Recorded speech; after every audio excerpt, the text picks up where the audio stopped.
Why not sail back to the UK, then just go and see family? And that's from Jerome Hebert on YouTube. Well, Jerome, that is the million-dollar question. You're not the only person to ask that. And it's a good question, but where do we start to answer it? Hello, I'm Liz. And I'm Jamie. Welcome to Follow the Boat, in which we discuss what it's really like to give it all up to live on a boat. And go travelling around the world. We've been doing it since 2006 and we're still at it.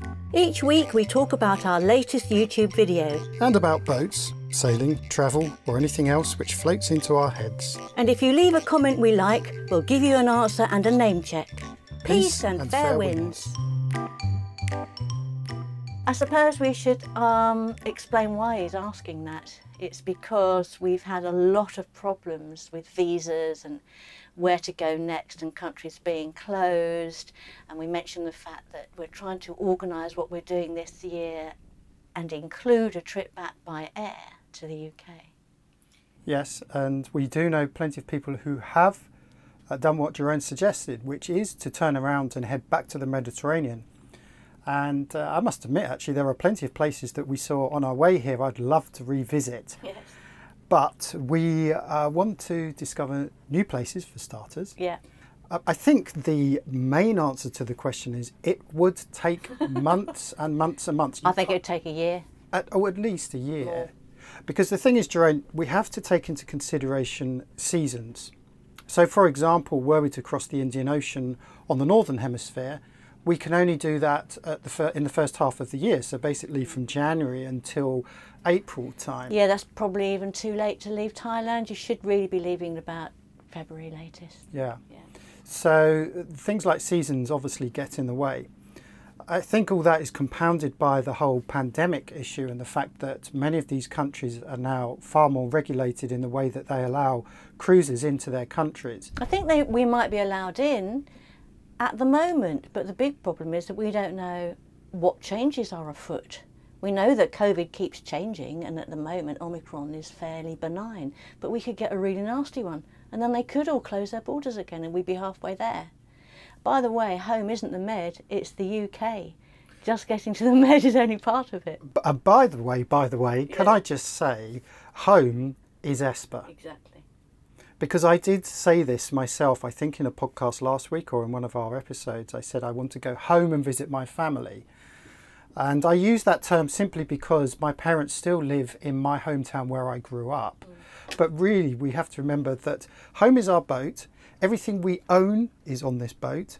And returning to the UK would only ever be a visit to see family because we don't have anywhere to live. We would be putting upon my parents probably, and so yeah, we should get that clear. Yeah.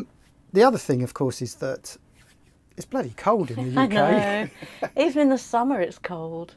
It's fine just to go back for a visit, but even in August we can get bloody cold, certainly at night, because it's never cold here. I have no desire to take the boat back to the UK. And no desire at all. I would love to revisit some of those Western European regions, Portugal and the northwest corner of Spain, for example. I'd love to do that again on Esper because I've done it before on other people's boats. But it would be great to take you there.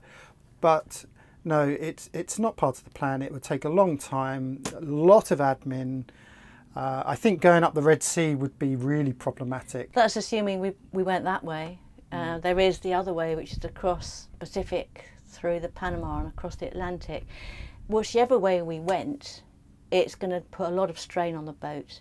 The boat would, by the time we arrived at our destination, which we'll call the UK, will definitely need a good overhaul, a massive amount of work done on it. And while we can do that here reasonably easily, it's the cost of trying to do it in the UK would be astronomical, and keeping the boat in the UK, all of the things, it's just completely impractical to do it. So that's not going to be happening anytime soon. No, I think as you said, it's far more practical to find somewhere to leave Esper in Southeast Asia and fly back. Yes.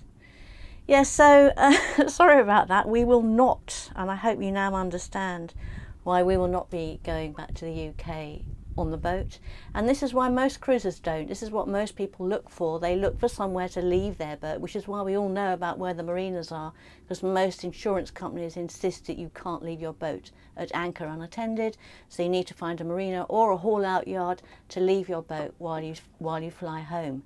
That of course does bring up another question of carbon footprint. We shouldn't be flying, should we, in the ideal world? No, don't even go there. No, that's not a discussion I particularly want. No, I don't want it either. So yes, we will be flying home at some point this year, once we know when, where, how, what, why. So just to let everybody know, today is sunny. Tuesday. Yes, today it's is sunny. sunny. It's sunny. It wasn't yesterday. It was terrible. Oh my God. My God, but that's another story. Today is Tuesday the 12th of April. I'm not going to say where we are, because I think it's kind of irrelevant to these chats. We're in the cockpit of Esper. But if anyone does want to know where we are, it's the 12th of April and they can find out, can't they? They can. In fact, if you were on YouTube recently, I posted up a picture of Esper and said, does anyone know where we are today on this date? And I said the clue was our MMSI number, 23506188. Where did you post this, by the way? This was in YouTube community. Yeah, okay, that's right. Yeah. So if anyone's not aware, not only can we post up videos, we can also post up posts. So little simple surveys and pictures and just a little, paragraph comment. So it's a little bit like Facebook, I suppose. Tends to be real time as well, doesn't it? And so if you look across the top, you'll see tabs, and there's a drop down tab that's called communities. And if you are subscribed to our channel, make sure you click that notification bell. I say this every week, but it is so important. Then you will get notified when we post something up. So I posted up our MMSI number. Yep. Don't ask me what MMSI number stands for. I did know, and I have just I've forgotten already. Someone out there will know and correct us. But it's a unique number that is assigned to every single boat. And we have one in the description of every single video that we post. Yes. Now, there are a couple of websites you can go to which track in real time every single MMSI number, providing they have reached a base station. So this is using AIS, which again, all commercial traffic should have, and many cruisers also have. Commercial traffic doesn't always have it though, does it? As we have discovered. Not right here, no. We were coming down the coast the other day and I could see 4 ships over the horizon, or on the horizon, and only one on AIS. And as they got closer, none of them appeared on AIS. So AIS is just this identification system that allows us on the boat to see other boats within our vicinity. But also you at home can go to a website and look at all the traffic around the world in real time as they update their position.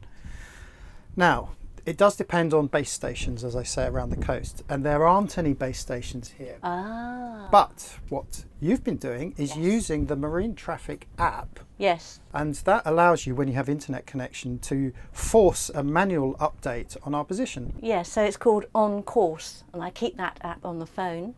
And when we need to, we update it. Did it yesterday. So I think it should have where we are right now today. So the MMSI number is really useful, but you can also, I believe, locate us just using the name of the boat, so SY Esper.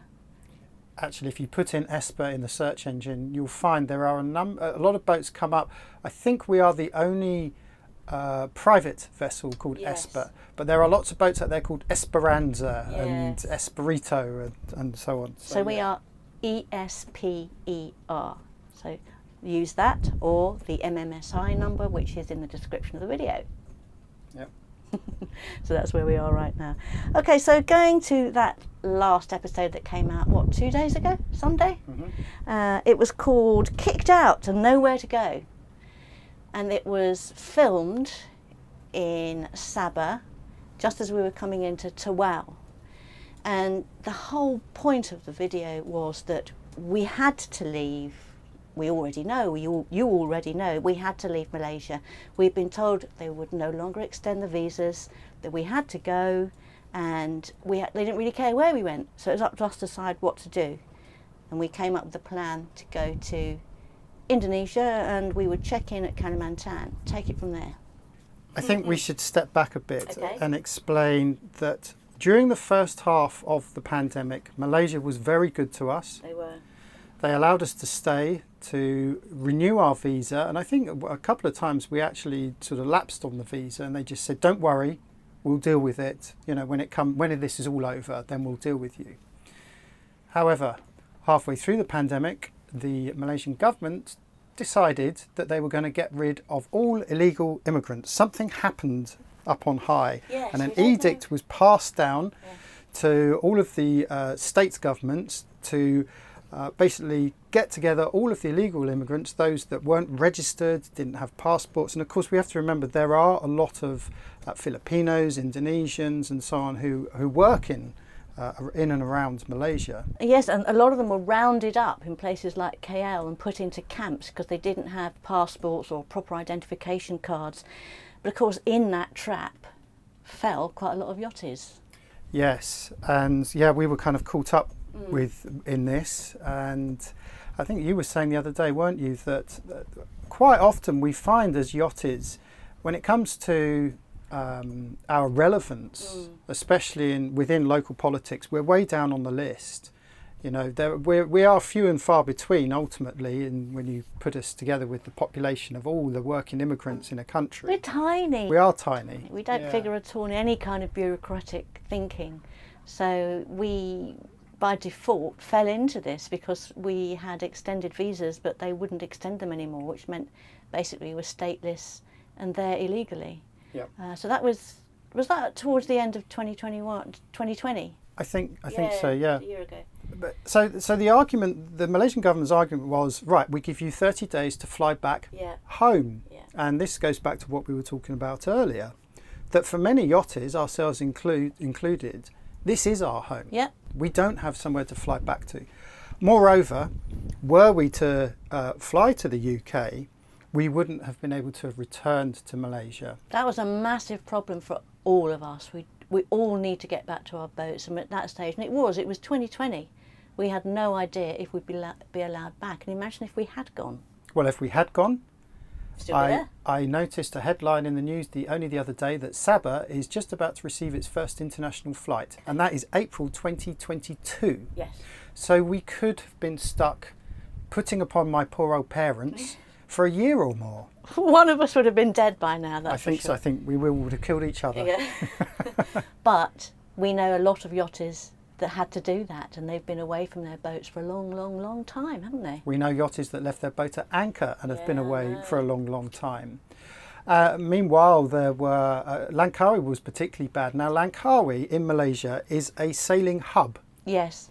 There are at least 3 marinas there. There are haul-out facilities there, brokers. There's a chandleries. It's a tax-free island, isn't it? So you get cheap alcohol, which is a big magnet for many yachties, and it's good to import stuff. Yeah, but many of those people there were forced out. They were. And the only option for those that wanted to stay on their boat was to go up to Thailand and pay many thousands of dollars for the privilege. Marinas emptied, boatyards emptied. I mean, literally in one fell swoop, they pretty much obliterated Langkawi's reputation as a cruising destination overnight. Yeah, yeah. And there were many disgruntled people. There were a lot. Thailand received most of those people, and I know Indonesia, I think, Nongsa got some of them, but most of them went to Thailand because it's closer, it's easy to get to, and although they welcomed them, you had to pay through the nose to get there. Well, that's Thailand for you. Thailand, good old Thailand, yeah. So yeah, that was really bad, and it was about to happen to us. It was about to happen to quite a few other people, but 3 people stepped in and helped us. That was Alvin, where we are, and James at Pankor Island, and Sazli, who runs the Sail Malaysia, and they spoke to the government on our behalf, didn't they? Yeah, I call them the Holy Trinity. Yes. And if it wasn't for these local people, who of course have vested interests in sailing and the sailing community, because their businesses are based around that. Well, they appreciate that we bring money into the country. We're spending all our money in Malaysia, not in some other country, and paying for marinas and all kinds of refits and all of that stuff, and going to restaurants, blah, blah, blah. we're actually quite good for them. We're better than someone who's just on holiday for 2 weeks. We're here for months at a time, living here and spending money. So yeah, I mean, the amount of money that we do, when we haul out, do you think about all those haul out fees, the local people that you employ and so on? Yeah. So although we're a small community, in terms of our financial contribution to the tourism dollar, it's significant. It is, yeah. And the Holy Trinity know this, they could see this, and that's why they were fighting our cause. But further up on the ladder, they were, I don't know, we were told that actually it was all political. You know, there wasn't even any logic to what was going on, but we don't question that. But, I think even the Holy Trinity were getting so fed up with the situation because they just weren't being heard either. Yeah. And I have to say, it can be argued that, as I said, overnight, Malaysia pretty much destroyed its reputation within the cruising community. Yes, it did. It's a small community and everybody talks, so yeah, it didn't do them any favours. We, however, were one of the lucky ones because we managed to stay for long enough and extend gradually until the big shock blew over, and we did lots of letters, and you know, it's all been documented here on Followtheboat.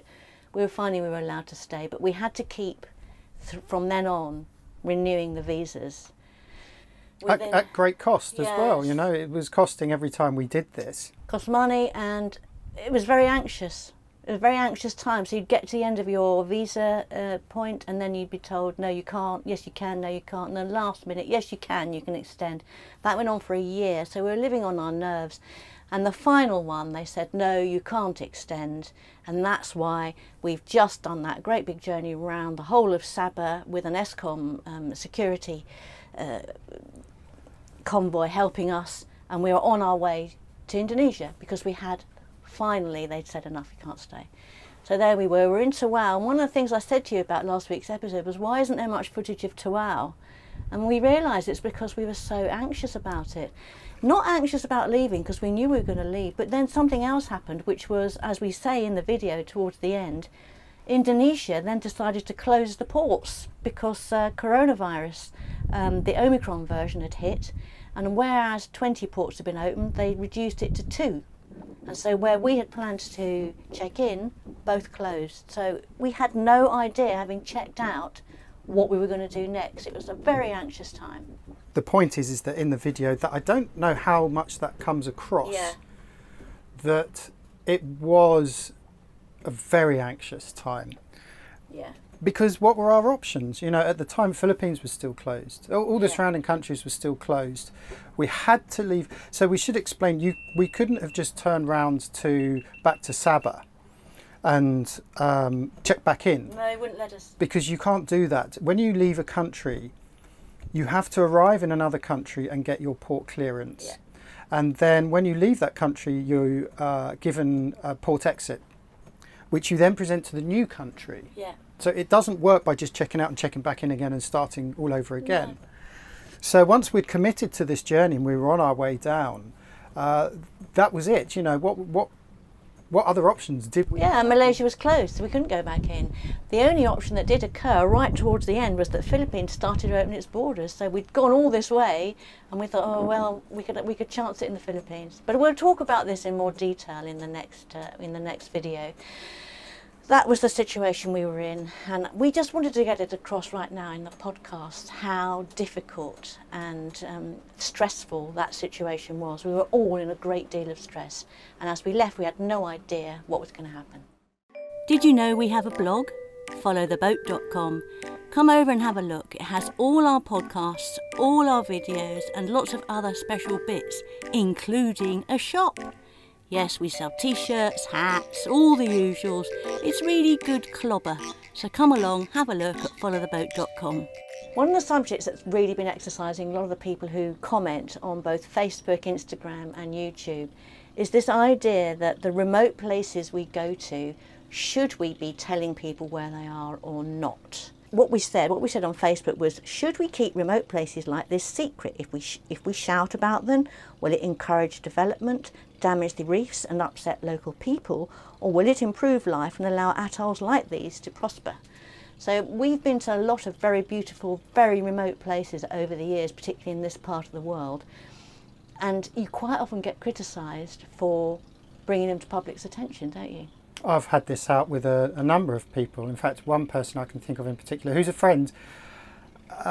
This has been an ongoing theme. You shouldn't be advertising these places. People should be discovering them for themselves. I mean, where do you start with that kind of attitude? A little bit selfish, a little bit elitist, do you think? I met a surfer, and she was in her 60s now, but she had discovered the Mentawai Islands down Sumatra in the 1970s. And there we were in the 21st century showing the public, the viewing public, this beautiful place. Yes. These are the islands west of Sumatra. Yeah. And again, her argument was, her and her boyfriend at the time, back in the 70s, had real trouble finding this place, but when they discovered it, they felt they'd discovered this great place that no one knew about. And so, and she had this sense of ownership. I felt that it was like it was hers. She discovered it. What about people who live there? That have always lived there for hundreds and thousands of years. It's their place, isn't it? I would have said it was their place first and foremost. Of course it is. I'm going to read out a few comments. First from a friend of ours, Brendan Pointing, who has his own unique way of talking. He's a surfer. And he's a surfer, yes. And this is what Brendan says. I'm not going to do his accent, although I'd like to try. If someone feels they need to share their secret place with others in an age where you'll be needing a username, VAT certificate, password, which must be 5 letters, 6 numbers, 7 symbols, etc., to go to that secret place, then by all means share it. So as us true freedom fighters have absolutely nothing left on this planet to strive for.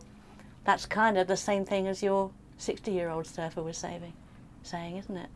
Okay, so there is an argument that surfers are quite often the first people to discover places. Yeah. However, I'd be interested to know, I should ask Brendan this to his face when I next see him, of all the places he has surfed, how many did he discover himself or how many was he told about by someone else? Yeah. What's exactly. the difference? There is a difference there. There is, and since there are little resorts there and hotels and things like that, I think probably more people know about it than people imagine.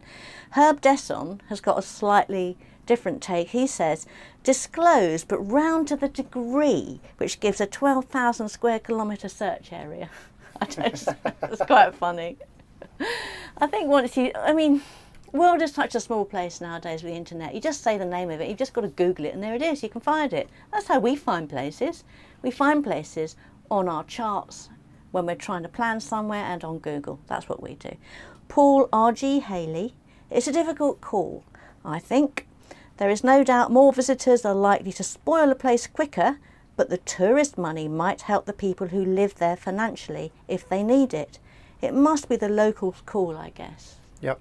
I think it's the locals' call, and obviously it would then be up to the local government to control that. Now, I think it was in last week's podcast you had mentioned how you only have to look at Thailand to see how it had raped its coastline, which is very true. And a lot of that, I think, went unregulated. You only had to see the rows upon rows of speedboats lined up on beaches, piling in 30 passengers apiece, and then all heading towards some offshore island. Now, who's controlling that? There's no control there. It's a money grab. And that, I think, is wrong. And it's a money grab probably not for the people who lived there originally in that swampy island. Yeah. So, yes, it is definitely up to the locals for sure. There's 2 more I want to read. Maria Thompson. She says development will reach these places eventually anyway. The entitled want access to these places for themselves, and once it starts, the money it brings motivates faster development. Humans can leave nothing and nobody alone, even here in the UK. Well, that's a bit of a downer. I mean, that is one way of looking at it. And sure, that will happen, but the opposite conclusion is from Ken Henderson, who says it can be done. I visited the Galapagos a couple of years ago. Entry is very strictly controlled to prevent ruining the islands and the wildlife, and the rules, such as not approaching within 2 metres of the wildlife, are also very strictly enforced. So there you go. It's up to the will of the people, the will of the government. and not up to those visitors. And I think entitled is exactly that word. Yeah. That word, and this is the attitude that gets up my nose. Actually, is these people that feel they have some kind of ownership over these places because they discovered it first, and that is true. That is the true definition of entitled, and that, for me, that attitude is just wrong. Yeah. I think also because we've been criticised. Because we're putting it on YouTube, many thousands of people watch these episodes. You have to remember that 99.9% of the people watching YouTube are doing so from the comfort of their armchair, their bed, or wherever they happen to be, watching on their phone and maybe on their smart TV. They have no intention of visiting these places. Perhaps they would love to on paper, but will they actually fly out and get down to the east coast of Sabah and spend 2 weeks going to these remote places? It is highly unlikely. Yes, and that's exactly what William C. Robertson on Instagram said, actually. He said, I think that a lot of places that you and other cruisers go to would be difficult, time-consuming and or too expensive for most of us to even dream about visiting. So thank you, William. You've actually absolutely got it right there. I think on the contrary, what we're doing is we're opening up people who can't travel to these places. They're seeing them. They wouldn't see them otherwise. So I don't think it's a bad thing. And I continue to think that. And the other argument I always have is look at how long man and woman has documented their travels. We have had hundreds of years worth of travel journals and documentaries, travel programs. We've been doing this since millennia, you know, for a long time. YouTube is just another medium in which we get to tell our travel stories. Yes, exactly. And anecdotally, everyone that we meet and talk to wants us there. Yeah, now I've got to pull you up on that because you did say that last week as well. That is, you're right, actually, you used the correct word. That is anecdotally. We have no statistics that show that all local people want their place to be developed. But certainly from our experience, and we only have to think of where we've just been recently, how welcomed we were by these people and how desperate they are for more people to visit. Yes, yeah, that's right. Okay, so that's that discussion. Unless anyone's got something completely different to say on the matter, I think we'll close that one now. What do you think? I think our discussions are always open. Okay, yeah, you're right. So there might well be something else to be said on the subject, but it's a good one and it's a perennial, and doesn't seem to be an agreement. The people who don't agree, they tend just to say no, no, no, don't say why. Of the comments I've read, there are lots of people who want them opened up. Do you agree, or maybe you disagree? Leave a comment for us on Twitter at Followtheboat. Did you say that you had a couple of comments you wanted to bring up? No. Oh, I thought you did. Well, I did, but actually the couple that I did have, you had said, no, we're not going to talk about where we are, because they were related to where we are. But Ross D did say, and this is obviously on our last episode, 297, what stunning scenery, you are so blessed. To which I replied, wait till you see Sulawesi. Yes, the east coast of Sabah is stunning. We've done a whole podcast on how brilliantly and beautiful it is. And yeah, but wait until you see our episodes on Sulawesi, because can I just say, I don't know, I'm not giving the game away, I think this is the single most beautiful coastline we have ever sailed, and it is also one of the most terrifying. Yes. And that is all I'm going to say on the subject. Yes. If you keep watching the episodes and wait until we get to Sulawesi, you'll see exactly what I mean. Daniel Warden, who comments almost every week, always nice to hear from Daniel. He said 30 days straight on the boat, yes. Question mark, exclamation mark. And again, this is where you'd said in episode 297 that you hadn't got off the boat. That's right, that's right. I didn't get off the boat all the way from Sutra, all the way to Tawau. He says, with land in sight, phew, Liz, are you cabin fever resistant? I'd go bonkers. I can't wait to see more of Indonesia. Until then, yeah. I mean, the thing is that obviously there's the whole COVID thing, but also when you're travelling on the boat, there isn't always a need to get off and go ashore at every single destination. You know, there is plenty to do on the boat, around the boat. We could be swimming around the boat, scraping the underside of the boat. So yes, there's enough to do to keep us occupied. But it was quite an unusual circumstance, because we were going from west to east, and we were only doing day stops. We weren't staying anywhere for any length of time. We had Escom with us. It was a matter of going like the clappers all day long, getting there, feeding ourselves, sleeping, getting up and going the next day. Yeah, so that's an unusual circumstance. Normally when we do that sort of thing, we stop for 2 or 3 days and we get off and we explore, but we couldn't that time. Yeah, plus you had a touch of the trots, I think, when we were in Sandakan. Yeah, so when we got to Sandakan, no, it wasn't the trots. I was sneezing and coughing, and I thought everyone's going to think I've got COVID. I don't think it was. I did lots of tests and none of them said I had it, but just in case, I didn't want to go ashore and sneeze over everybody. Yeah, now I mentioned Sandakan, that's where we had to do our deck fitting repair. So that was one, in fact, the only place that we stayed at for more than one night, I think. So that was when a few of us went ashore, visited the yacht club and had to do some repairs. So that was the one chance, but that unfortunately coincided with your sneezy nose. Not feeling too good. But I just want to say, Daniel, that the theme of this podcast seems to be that this is our home. For me, it's not a challenge to stay on the boat day after day, week after week, because it is my home. It's got everything I need on it, all the things that I want to do, my hobbies, reading, whatever, cooking, all of those things I do on the boat. So we only go ashore when we're, I don't know, what do we go ashore for? To eat maybe, to drink, to explore, to spend a little time doing a few other things, but most of the time we are on the boat. Editing normally. Editing and repairing. That's what we spend most of our time doing on the boat. Yes, it certainly does. I think we'll be doing a bit of that today. Anyway, going back now to a recurrent theme, which is we've asked you to let us know if you're getting into sailing, if we've inspired you or anything has inspired you to get into sailing. We've had loads of comments on that. And in this week, I want to particularly reference age to getting into sailing, because it comes up all the time. We did also ask people to put their age as well. We did, yeah, we did. Last week we did, because people are sort of seem to be scared of saying their age and they think that they're too old. So we've got a whole load of comments here which I could read out in age order, so from the youngest to the oldest. Right. From Pedro Redondo, Sailing Tulip, he had answered the week before. He's 48, so he was the youngest person that answered. He says, I'm 48, bought my first sailboat a year ago. In this podcast, you focused on a very important topic, age. When I started to watch cruising YouTube channels, I was a bit sceptic about whether I would be too old to follow my sailing dream. You're only 48 now.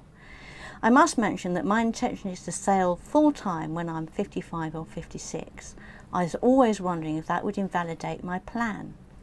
Fortunately, persons like yourself show me it's absolutely fine. So that's 48, planning to start at 56. Thank you, Pedro. Then John Lely, 52.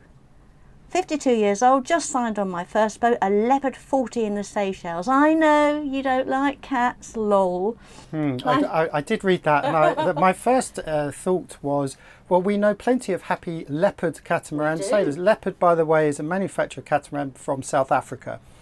So we know quite a few leopard owners, and they're all smiling and they're all happy. So no problems with that. It's not that we don't like cats, just that we wouldn't have one, probably. You just love sticking that one in, and don't you? Because I know that's needling a few people, and you know that I don't necessarily completely agree with you. That's me saying it, not you. You're all right there.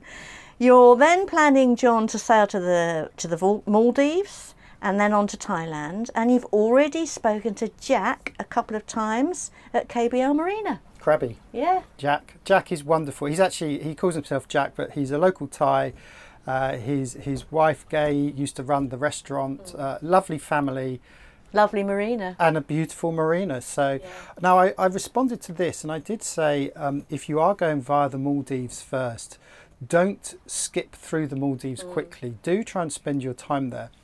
The way the Maldives works is there are 3 different types of island. There's inhabited, uninhabited, and resort. Yes.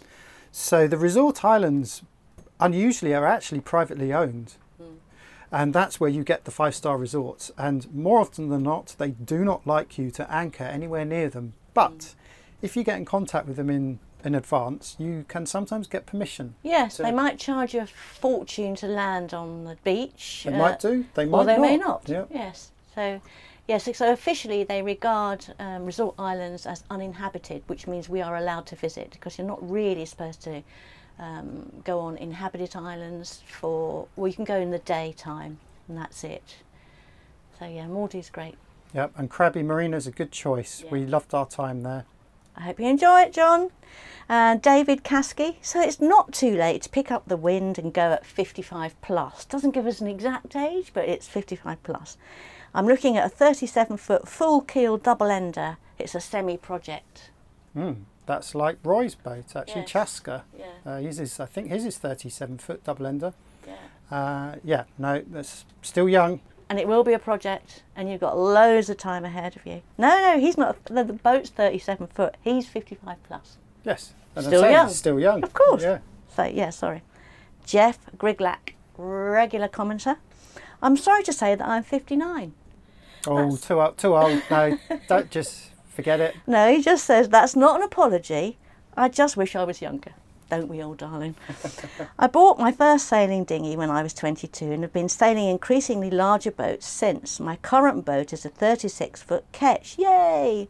Which I hope to move aboard soon.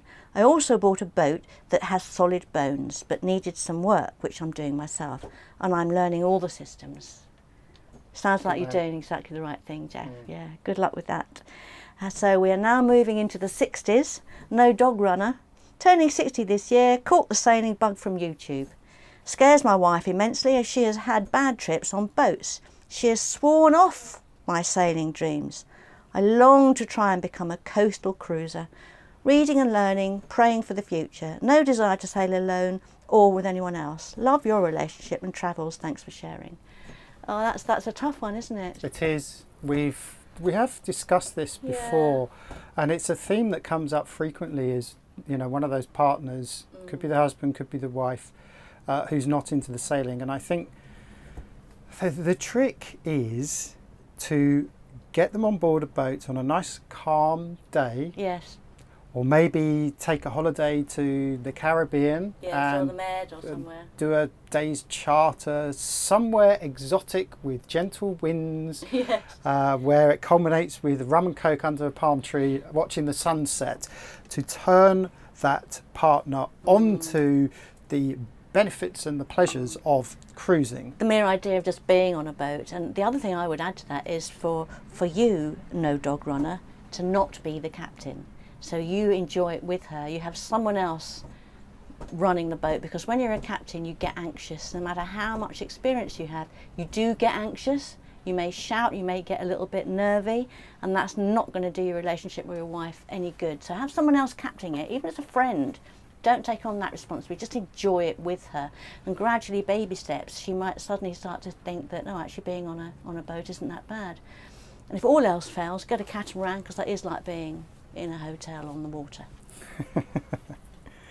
I mean, you have to be realistic though, because maybe your wife isn't for turning. Yeah. Maybe she has made that decision, in which case, if you do want to pursue it, you've got to try and find a happy medium, I suppose. Yeah. And I suppose one idea might be a boat share.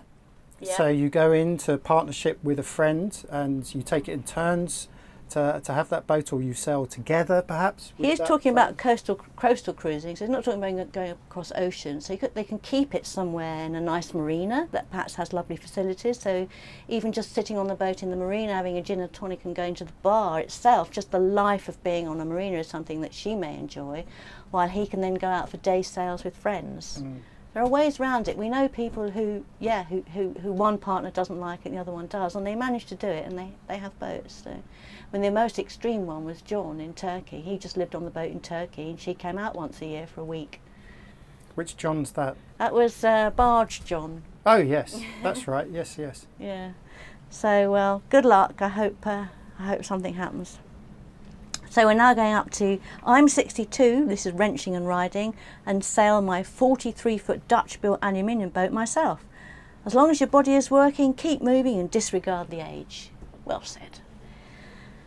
And finally, at the top of this long list is Robert Colvin at 83. 83? 83. I didn't know people could live that long. We have met sailors in their 90s, so it's Yes. not uncommon. But he doesn't actually sail. He says, I'm 83 and sailed a lot when much younger. Yeah. Get terribly seasick, and my skin doctor, who makes a nice living cutting skin cancer off me, tells me to stay out of the sun. So now I ride a bike. And just as in sailing, time constraints, the weather, road direction and conditions are all sort of dictate where you go. But go I shall continue to do.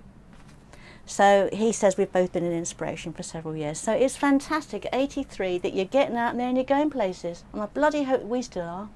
Yeah, and it just goes back to that classic healthy body, healthy mind attitude as well, is to stay active. And cycling is something my parents do, who are in their late 70s now, and they do it frequently as well as walking. And it's one of those low impact activities that keeps them active. But doesn't have all those dangers associated with sailing, which can be quite extreme at times. It's dangerous and it's exhausting. You said cycle. I took it to mean motorbike. I wonder what he does mean. Ah, Yeah. right. Yeah, good point. Yeah. Well, he gets to see the world much more quickly on a motorbike than he does on a bicycle. Yeah. Let us know, Robert. Do you mean a motorbike or do you mean a cycle? Okay, I think that's it for this week, don't you? The wind's picking up here in the Anchorage. It is picking up, and I just get a bit twitchy now, having had a few close shaves along this coastline. And yesterday's was, can I say? Yeah, you can. Okay, it is the fastest wind speed I've ever seen at sea. Yes. At anchor, I've seen faster, but actually at sea, I have never seen winds this extreme. And there's a possibility it might happen again today. Yeah, it seems to be blowing up in the afternoon. So I'm starting to get a little bit twitchy now. And of course, the other thing I need to do is to start putting fuel in the fuel tank and start